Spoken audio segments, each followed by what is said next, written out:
आज का हमारा टॉपिक है speed of molecules, water molecules in hot water and cold water.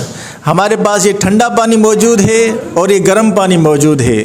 हमने किताब में पढ़ा कि वाटर मॉलिक्यूल्स जो होते हैं गर्म चीज़ में ज़्यादा तेज़ी के साथ मूव करते हैं और ठंडी चीज़ में आहिस्ते मतलब स्लो मूव करते हैं। इसको हम एक्सपेरिमेंट करके देखते हैं कि ये जो किताब में लिखा हुआ है कि ये सही भी है या गलत है।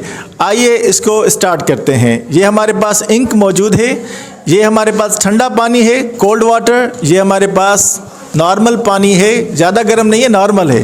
देखते हैं कि इंक सबसे पहले किस में स्प्रेड यानी फैलती है।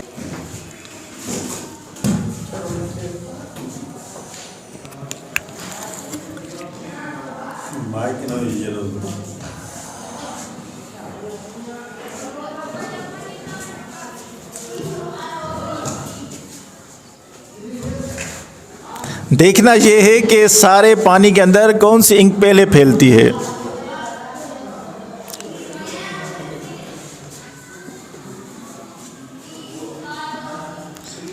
मुझे तो ये दिखाई दे रहा है कि इस वक्त इसमें ज़्यादा कुछ इंक ज़्यादा फैल गई है और इसमें सिर्फ बॉटम में इंक है।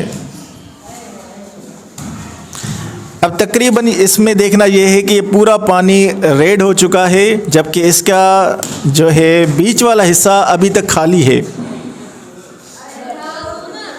क्योंकि ऊपर ज़्यादा ठंड है नीचे बनिस्बत नीचे के।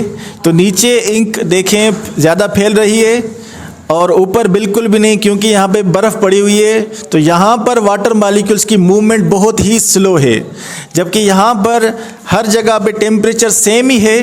तो यहाँ पर देखें इंक पूरे पानी के अंदर फैल रही है बनिस्बत as compared to cold water. तो आपको क्या लग रहा है कौन से पानी में ज़्यादा इंक फैल रही है? इस वाले पानी में, गर्म में, ठंडे में?